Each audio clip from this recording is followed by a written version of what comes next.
നമസ്കാരം. രാമഗീതങ്ങൾ നിറഞ്ഞ ഈ സായം സന്ധ്യയിൽ എല്ലാ സജ്ജനങ്ങൾക്കും സന്ധ്യാദീപത്തിലേക്ക് സ്വാഗതം.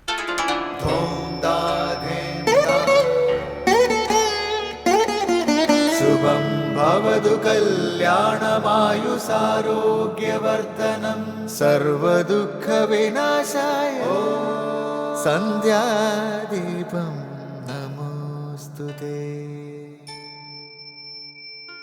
നാമം ജപായനം പുണ്യം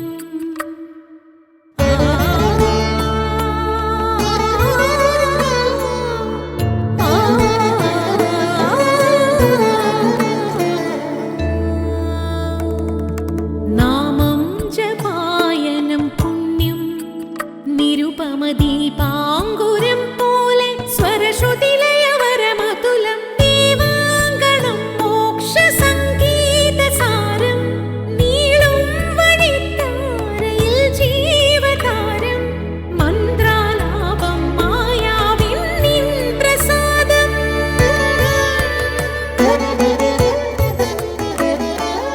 ഇരുൾ നീങ്ങിയുണരുന്ന തെളിനാളദീപം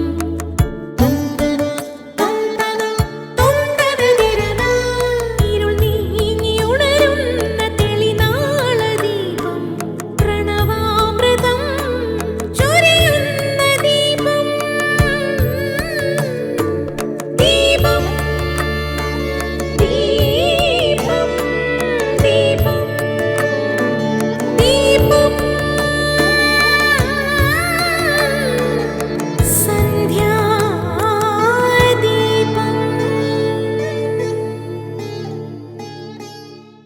കാരണഭൂതന്മാരാം ബ്രാഹ്മണരുടെ ചരണാരുണാംബുജ ലീന പാംസു സഞ്ജയം മമ ചേതോ ദർപ്പണത്തിൻ്റെ മാലിന്യമെല്ലാം തീർത്തു ശോധന ചെയ്തിടുവാനാവോളം വന്ദിക്കുന്നേൻ. ആധാരം നാനാജഗന്മയനാം ഭഗവാനും വേദമെന്നല്ലോ ഗുരുനാഥൻ താനരുൾ ചെയ്തു.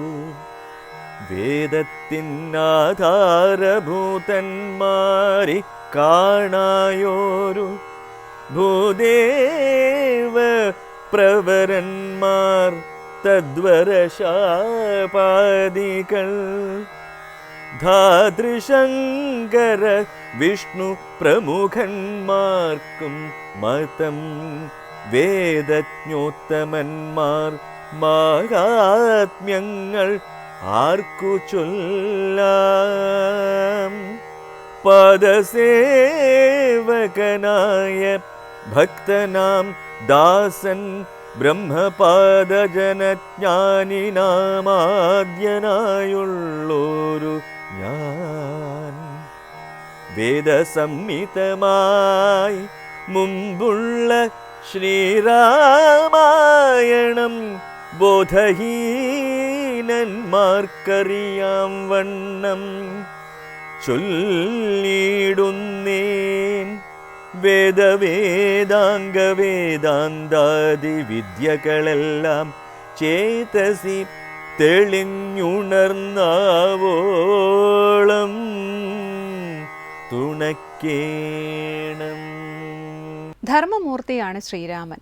എൻ്റെ ജീവൻ ഞാൻ വെടിഞ്ഞേക്കാം, ഭവതിയെ വെടിഞ്ഞേക്കാം, ലക്ഷ്മണനെ വെടിഞ്ഞേക്കാം, എന്നാലും എൻ്റെ പ്രതിജ്ഞയെ ഞാൻ വെടിയുന്നതല്ല എന്ന് ഒരിക്കൽ ശ്രീരാമൻ സീതയോട് പ്രഖ്യാപിക്കുന്നുണ്ട്. ധർമ്മപാലനമാണ് അദ്ദേഹത്തിൻ്റെ വ്രതം. നേർവിപരീതം എന്ന് തോന്നിപ്പിക്കുന്ന പക്ഷത്താണ് ലക്ഷ്മണൻ. ധർമാധർമ്മങ്ങൾ തുടങ്ങിയ ഭാരിച്ചതും സങ്കീർണവുമായ കാര്യങ്ങളൊന്നും ലക്ഷ്മണൻ്റെ ആലോചനയിലില്ല. അതേക്കുറിച്ചെല്ലാം വിചിന്തനം ചെയ്യേണ്ടത് ആവശ്യമാണെന്ന തോന്നലുമില്ല. അദ്ദേഹത്തിന് ഏറ്റവും വലുത് രാമനാണ്, തൻ്റെ എല്ലാമായ രാമൻ. രാമൻ പറയുന്നതാണ് വേദവാക്യം, രാമൻ ചെയ്യുന്നതാണ് ശാസ്ത്രം. രാമനെ അനുഗമിക്കുകയാണ് വ്രതം, രാമനെ അനുസരിക്കലാണ് സാധന. അതിനപ്പുറത്തേക്ക് അദ്ദേഹത്തിനൊന്നും അറിയില്ല, അറിയണമെന്ന താല്പര്യവുമില്ല. രാമനാണ് എൻ്റെ ലക്ഷ്യം, അത് മാത്രമാണ് എനിക്ക് പരമപ്രധാനം എന്ന് ലക്ഷ്മണൻ പറയുന്നു. എപ്പോഴും രാമഭക്തനായ ലക്ഷ്മണനിൽ ഉത്തമനായ ഒരു ശിഷ്യനെയാണ് വാൽമീകി ലോകത്തിനായി സമർപ്പിച്ചത്. തുടർന്ന് ശ്രീ കാവാലം ശ്രീകുമാർ ശിവാനന്ദ ലഹരി ആലപിക്കുന്നത് കേൾക്കാം.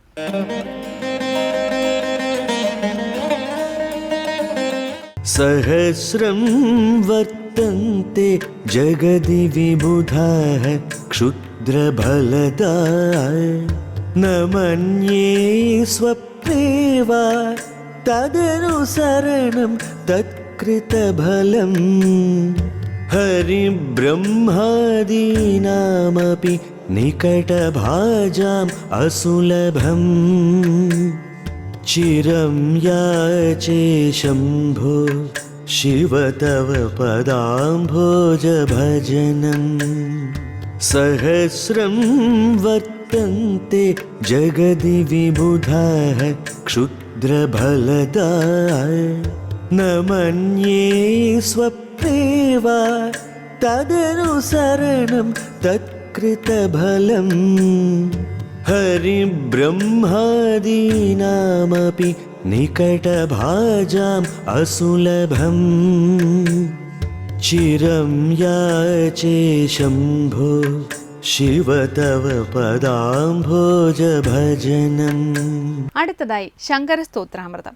ജാഗ്രത്തിലാകട്ടെ സ്വപ്നത്തിലാകട്ടെ താൽക്കാലികങ്ങളായ ഫലങ്ങൾ തരുന്ന ദേവന്മാരെക്കുറിച്ച് ഞാൻ ചിന്തിക്കുന്നില്ല.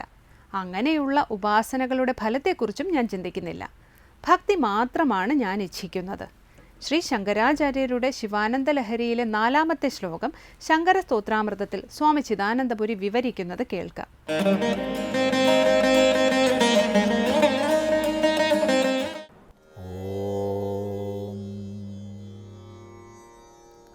ഗുരുർബ്രഹ്മാ ഗുരുർവിഷ്ണു ഗുരുർദേവോ മഹേശ്വരഃ ഗുരു സാക്ഷാത് പരം ബ്രഹ്മ തസ്മൈ ശ്രീ ഗുരവേ നമഃ. ഓം സദാശിവസമാരംഭാം ശങ്കരാചാര്യമധ്യമാം അസ്മദാചാര്യപര്യന്താം വന്ദേ ഗുരുപരമ്പരാം. ശങ്കരകൃതികളിൽ ശിവാനന്ദ ലഹരിയിൽ 4-ാമത്തെ ശ്ലോകമാണ് ശ്രദ്ധിക്കുന്നത്. സഹസ്രം വർത്തന്തെ ജഗതി വിബുധാ ക്ഷുദ്രഫലദാ ന മന്യേ സ്വപ്നേ വാ തദനുസരണം തത്കൃതഫലം ഹരിബ്രഹ്മാദീനാമപി നികടഭാജാമസുലഭം ചിരം യാചേ ശംഭോ ശിവ തവ പദാംഭോജഭജനം. ഹേ ശംഭോ, അല്ലയോ ശംഭോ. ശംഭു ശബ്ദം ഇതിനു മുമ്പ് നമ്മൾ ചിന്തിച്ചിട്ടുണ്ട്. ശം സുഖം, ആനന്ദം. അതിനെ ഭവിപ്പിക്കുന്നവൻ, ഭാവിപ്പിക്കുന്നവൻ, ആനന്ദത്തെ പ്രദാനം ചെയ്യുന്നവൻ ശംഭു. ഹേ ശംഭോ. ജഗതി, ഈ ജഗത്തിൽ, ഈ ലോകത്തിൽ, ഈ ലോകത്തിലെന്ന് പറഞ്ഞാൽ കേവലം ഭൂമിയിലെന്ന് അർത്ഥം എടുക്കേണ്ട, ചലനാത്മകമായി ഏതെല്ലാം ലോകങ്ങളുണ്ടോ അതിനെ മുഴുവൻ ഉൾക്കൊള്ളുന്ന ശബ്ദമാണ് ജഗത് ശബ്ദം. ഇപ്പം ജഗത്തിൽ സഹസ്രം വർത്തന്തേ, ആയിരക്കണക്കിന്, സഹസ്രം എന്നുള്ളത് അവിടെ 1000 എന്ന് സൂചിപ്പിക്കുന്നതല്ല, ആയിരക്കണക്കിന്, അനേകം. വർത്തന്തേ, വർത്തിക്കുന്നു. ആര്? ബഹുധാഹ ക്ഷുദ്രഫലദാഹ വിബുധാഹ. വിബുധാഹ, വിബുധന്മാർ. സഹസ്രം വർത്തന്തേ, പല പ്രകാരത്തിൽ ആയിരക്കണക്കിനായി വർത്തിക്കുന്നു. വിബുധാഹ, വിബുധന്മാർ, ദേവന്മാർ. എങ്ങനെയുള്ള ദേവന്മാർ? ക്ഷുദ്രഫലദാഹ, ക്ഷുദ്രങ്ങളായ ക്ഷയിക്കുന്ന ഫലത്തെ പ്രദാനം ചെയ്യുന്നവർ, താൽക്കാലികങ്ങളായ കാര്യലാഭങ്ങളെ തരുന്നവർ. അതിനുവേണ്ടി അത്തരം ദേവന്മാരെ വശീകരിക്കുക, അത്തരം ദേവന്മാരെ ഉപചരിക്കുക, അതിൻ്റെതായ വിധാനങ്ങളിൽ ചരിക്കുക, ഇതൊക്കെ ചെയ്യുന്നവരുണ്ട്. എന്നാൽ ഇവിടെ പറയുകയാണ് സ്വപ്നേവാ തദനുസരണം തത്കൃതഫലം ച ന മന്യേ. സ്വപ്നത്തിൽ പോലും അതനുസരിക്കുക എന്നതോ അതിനാൽ ചെയ്യപ്പെടുന്ന ഫലം എന്തെന്നതോ ഞാൻ ചിന്തിക്കുന്നേയില്ല. സ്വപ്നത്തിൽ പോലും. സ്വപ്നേവ അതൊരു ശൈലിയാണല്ലോ. അപ്പോൾ ജാഗ്രതത്തിലാവട്ടെ സ്വപ്നത്തിലാവട്ടെ ഒരു പ്രകാരത്തിലും ഞാൻ തദനുസരണം ന മന്യേ. അത്തരം ദേവന്മാരെ അത്തരം വിധാനങ്ങൾ അനുസരിക്കുക എന്നുള്ളത് ഞാൻ വിചാരിക്കുന്നില്ല. ഞാൻ അത്തരം ദേവതോപാസനയിലേക്ക് പോകുന്നില്ല. തത്കൃതഫലം, അങ്ങനെയുള്ള ഉപാസനകളാൽ ചെയ്യപ്പെടുന്ന ഫലത്തെക്കുറിച്ച് ഞാൻ ചിന്തിക്കുന്നേയില്ല. ന മന്യേ. പിന്നെ എന്തിനാണ് ഞാൻ ചിന്തിക്കുന്നത്? ഹരിബ്രഹ്മാദീനാം നികടഭാജാമപി അസുലഭം തവ പദാംഭോജഭജനം ചിരം യാചേ. തവ പദാംഭോജഭജനം, നിൻ്റെ പദാംഭോജം, അംഭോജം താമര, നിൻ്റെ കാൽത്താമരയെ അഥവാ നിൻ്റെ കാൽത്താമരകളെ ഭജിക്കുന്നതാണ് ഞാൻ യാചിക്കുന്നത്. എനിക്കൊറ്റ യാചനയേ ഉള്ളൂ, എനിക്കൊറ്റ ചിന്തയേ ഉള്ളൂ. ഭഗവാനെ, നിൻ്റെ പാദങ്ങളെ ഭജിക്കാൻ സാധിക്കണം. ഭക്തി മാത്രമാണ് ഇച്ഛിക്കുന്നത്, മറ്റൊരു ഇച്ഛയുമില്ല. അവിടെ തവ പദാംഭോജ ഭജനം എന്നുള്ളതിനെ പ്രത്യേകമായി വിശേഷിപ്പിച്ചിരിക്കുകയാണ്. ഹരിബ്രഹ്മാദീനാം നികടഭാജാം അപി അസുലഭം. അരികെ താമസിക്കുന്നവരായ നികടഭാജാം, അരികെ താമസിക്കുന്നവരായ ഹരിബ്രഹ്മാദീനാം അപി, ബ്രഹ്മാവ് വിഷ്ണു തുടങ്ങിയവർക്ക് പോലും അസുലഭമാണ് ആ പാദഭജനം. വിഷ്ണുവാകട്ടെ ബ്രഹ്മാവാകട്ടെ ശിവനോട് ചേർന്ന് പല വിഷയങ്ങളിലും ഒന്നു ചേർന്ന് വ്യവഹരിക്കുന്നുണ്ട്. അതുകൊണ്ട് തന്നെ നികട ഭാജന്മാരാണവർ. നികടത്തിൽ സമീപത്തിൽ ഭജിക്കുന്നവർ വസിക്കുന്നവരാണ്. പക്ഷെ അവർക്ക് പോലും അസുലഭമാണ് ഭഗവത്പാദ ഭജനം. ആ ഭഗവത്പാദ ഭജനത്തെയാണ് ഞാൻ യാചിക്കുന്നത്. ഇവിടെ നമ്മൾ ഇത്തരം സന്ദർഭങ്ങളിൽ ഓർമ്മിക്കേണ്ടത്, ഭഗവാൻ ഭാഷ്യകാരൻ ശൈവ സ്തോത്രങ്ങൾ എഴുതുമ്പോൾ തനി ശിവൻ ശൈവനാകും, വൈഷ്ണവ കൃതികൾ എഴുതുമ്പോഴോ തനി വൈഷ്ണവനാകും, ശാക്തേയ കൃതികൾ എഴുതുമ്പോൾ തനി ശാക്തേയനാകും. ഇതുപോലെ ഏത് ദേവതാഭജനത്തിൽ ഏർപ്പെടുന്നോ ആ ദേവതയുടെ ഉപാസകൻ എന്ന നിലയ്ക്കാണ് ശങ്കരാചാര്യസ്വാമികൾ തീരുന്നത്. ആ കാഴ്ചപ്പാടോടുകൂടി പഠിച്ചാൽ മാത്രമേ ധാരണപ്പശകില്ലാതെ നമുക്ക് ഇത്തരം ശ്ലോകങ്ങൾ ഉൾക്കൊള്ളാൻ കഴിയും. അല്ലെങ്കിൽ വിഷ്ണുവെ കുറ്റം പറഞ്ഞോ ബ്രഹ്മാവിനെ കുറ്റം പറഞ്ഞോ എന്ന് തോന്നും. ഇപ്പം ഏത് ദേവതാഭാവത്തെ പൂജിക്കുന്നോ അതായി സ്വയം തീരുകയാണ്. ഇപ്പം തനി ശൈവനാണ്. ഇപ്പം ശൈവനെ സംബന്ധിച്ച് ശിവനാണ് പരമാത്മാവ്, വൈഷ്ണവനെ സംബന്ധിച്ച് വിഷ്ണുവാണ് പരമാത്മാവ്, ശക്തേനെ സംബന്ധിച്ച് ശക്തിയാണ് പരമാത്മാവ്. കാരണം ഈശ്വരൻ ഏകനാണ്, അദ്വിതീയനാണ്, പരമാത്മാ ഏകമാണ്. എല്ലാ ദേവതകളിലൂടെയും ലക്ഷ്യമാക്കുന്നത് ആ സർവേശ്വരനെയാണ്. അപ്പോൾ ഈ ഒരു കാഴ്ചപ്പാടോടുകൂടി വേണം നമ്മൾ ഇത്തരം കൃതികളുടെ ഈ സന്ദർഭങ്ങളൊക്കെ പഠിക്കാൻ. അല്ലെങ്കിൽ ശൈവ വൈഷ്ണവാദി കലഹമൊക്കെ ഉണ്ടായ ഒരു സ്ഥിതി പോലെ വിഷ്ണുവിൻ്റെ കേമത്വം പറയാൻ ശിവനെ താഴ്ത്തി കെട്ടുക, ശിവൻ്റെ കേമത്വം പറയാൻ വിഷ്ണുവെ താഴ്ത്തി കെട്ടുക, ഇത് നമുക്ക് തോന്നും. അങ്ങനെയല്ല. ശൈവരുടെ ശിവനാണ് പരമാത്മാ, വൈഷ്ണവരുടെ വിഷ്ണുവാണ് പരമാത്മാ.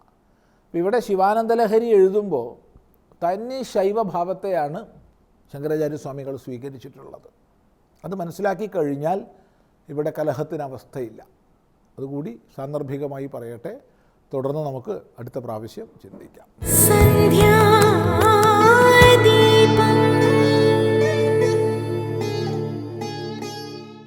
തുടർന്ന് സനാതനധർമ്മം.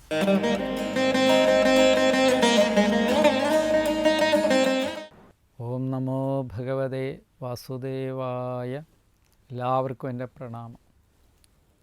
ഭഗവതം പറയുകയാണ്, നമ്മൾ പൊതുവേ ഒരറിവുണ്ട്, കുറച്ചു കാലം വ്രതങ്ങളെടുക്കുക, കുറച്ചു കാലം എല്ലാം ത്യജിച്ചുകൊണ്ടൊരു ജീവിതം നയിച്ചു കഴിഞ്ഞാൽ ഉടനെ ഭഗവത് ദർശനം ലഭിച്ചു എന്ന് ചില ആളുകൾ പറയുന്നതായിട്ട്. എനിക്ക് ഭഗവാനെ നേരിട്ട് കാണാൻ കഴിഞ്ഞു എന്നാണ് അവർ പറയുന്നത്. കണ്ണുകൊണ്ട് കാണാൻ കഴിഞ്ഞു, ഭഗവാന്റെ പാദടികൾ എൻ്റെ ചെവിയിൽ പതിക്കുന്നുണ്ട് എന്നൊക്കെ പറയുന്നുണ്ട്. അതിനുള്ള മറുപടിയാണ് ഭാഗവതം പറയുകയാണ്, ജാനന്ദയേവ ജാനന്തു കിം ബഹുക്ത്യാ നമേ പ്രഭോ മനസ്സോ വപുഷോ വാജോ വൈഭവം തവ ഗോചരഃ. പറയുക, ജാനന്ദയേവ, അറിയുന്നവർ തന്നെ. നമ്മളിപ്പോൾ ഓരോ വിഷയങ്ങളെ നമുക്കറിയാൻ പറ്റും. രൂപത്തെ നമ്മൾ അറിയുന്നു കണ്ണുകൊണ്ടാണ്, ചെവിയിലൂടെ ശബ്ദത്തെ നമ്മൾ കേൾക്കും, മൂക്കിലൂടെ മണത്തെ, നാവിലൂടെ രുചിയെ, സ്പർശനം കൈയിലൂടെ, ഇങ്ങനെ നമ്മൾ വിഷയങ്ങളെ അറിയുന്നുണ്ട്. ഓരോരോ വിഷയങ്ങളെ അറിയുന്നവൻ തന്നെ ജാനന്തു, അറിയട്ടെ. ചിലർ പറയുകയാണ്, രൂപത്തെ കാണുന്ന കണ്ണിനെപ്പോലെ, അല്ലെങ്കിൽ ശബ്ദത്തെ കേൾക്കുന്ന ചെവിയെപ്പോലെ, നാക്കിനെപ്പോലെ, മൂക്കിനെപ്പോലെ, സ്പർശനേന്ദ്രിയത്തെ പോലെ അറിയട്ടെ. ഒരിക്കലും രൂപിയായ ഭഗവാനെ ഈ രൂപങ്ങൾ കൊണ്ട് ഈ രൂപങ്ങളെ കാണുന്നത് പോലെ കാണുവാൻ ആർക്കും സാധിക്കില്ല. ത്രികരണങ്ങൾ കൊണ്ട് ഒരിക്കലും സാധിക്കില്ല. എങ്കിലും ആളുകൾ പറയാണ്, ഞാൻ അറിഞ്ഞു എന്ന് പറഞ്ഞു കഴിഞ്ഞാൽ ആ അറിവ് അറിയുന്നവൻ തന്നെ ജാനന്തു, അറിയട്ടെ. ബഹുത്യാക്കിം, ബഹുവാക്കുകൊണ്ട് എന്ത് ഫലം. ഭഗവാന്റെ മഹത്വത്തെക്കുറിച്ച് അനേകം വാക്കുകൾ നിങ്ങൾക്ക് പറയാം, അനേകം ഭാഷാചാതുര്യത്തോടു കൂടി വർണ്ണിക്കാം, അനേകം പ്രകാരത്തിൽ സ്തുതിക്കാം, എന്തു വേണേലും ചെയ്യാം. പക്ഷേ എന്താ, ബഹുവാക്കുകൊണ്ട് ഭഗവത് ഐശ്വര്യത്തെ, ഭഗവത് മാഹാത്മ്യത്തെ, ഭഗവത് അനുഭവത്തെ അറിയാൻ ആർക്കും സാധിക്കില്ല. വാക്കുകളുണ്ട്, പിന്നെ അവിടെ എന്താ ഫലം എന്നുള്ളതാണ് ഇവിടെ ചോദിക്കുന്നത്. അതുകൊണ്ട് വാക്കുകൾ കൊണ്ടുള്ള ഫലമല്ല, മറിച്ച് അനുഭവം കൊണ്ടുള്ള ഫലത്തെയാണ് ഭാഗവതം പ്രദാനം ചെയ്യുന്നത്. അനുഭവം ഉണ്ടായിരിക്കണം.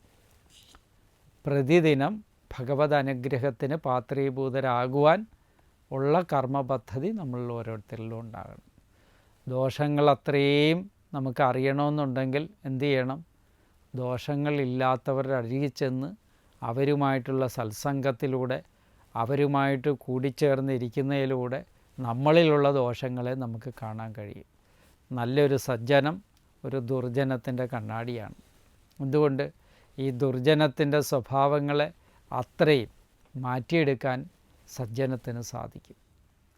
സജ്ജനത്തിൻ്റെ അരികിൽ പോയിരുന്ന് നാം കേൾക്കേണ്ടതെല്ലാം കേട്ട് കേട്ട് കേട്ട് കേട്ട് കേട്ട് മനസ്സിലെ ഇതുവരെ ഉറപ്പിച്ച് വെച്ചിരുന്ന ഒന്നും യാഥാർത്ഥ്യമല്ലെന്നും ഇതിനപ്പുറത്തേക്ക് എന്തൊക്കെയോ ഉണ്ടെന്നുള്ളൊരു അവബോധം നമ്മുടെ മനസ്സിലുണ്ടാക്കിയെടുക്കുക.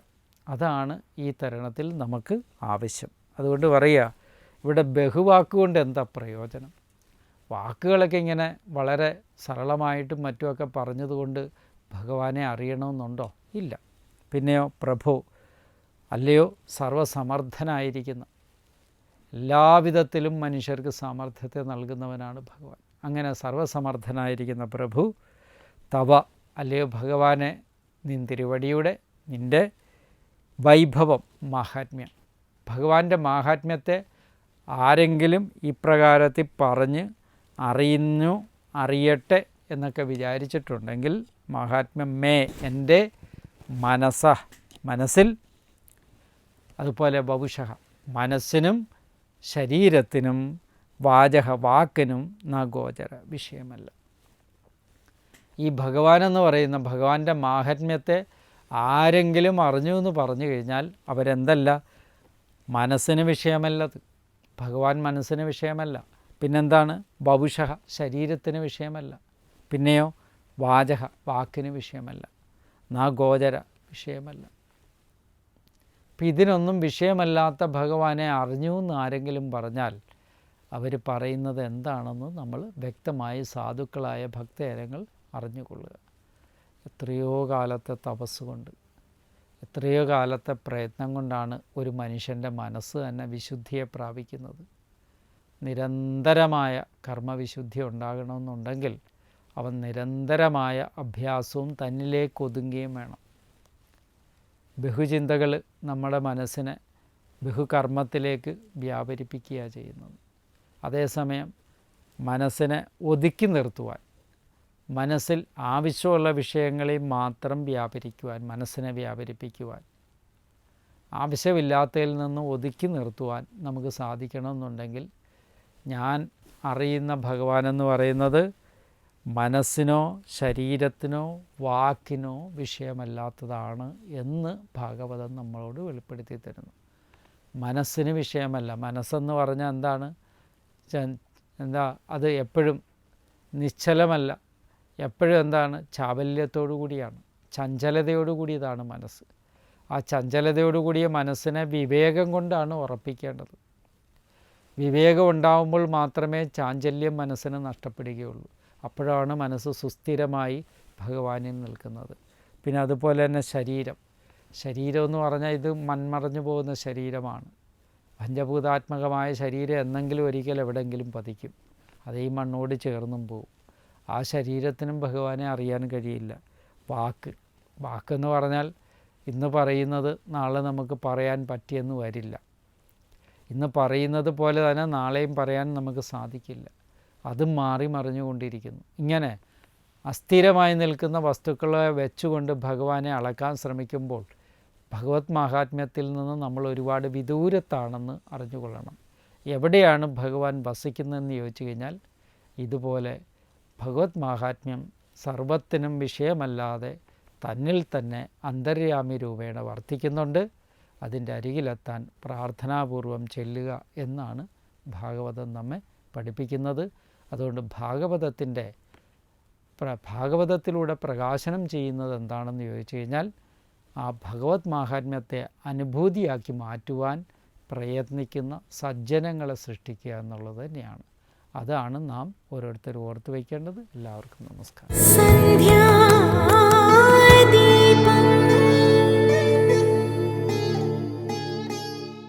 അടുത്തതായി ദീപാരാധനയാണ്. ക്ഷേത്ര സന്നിധിയിലെത്തി മംഗളാരതി തൊഴുത് ഇന്നത്തേക്ക് മടങ്ങാം.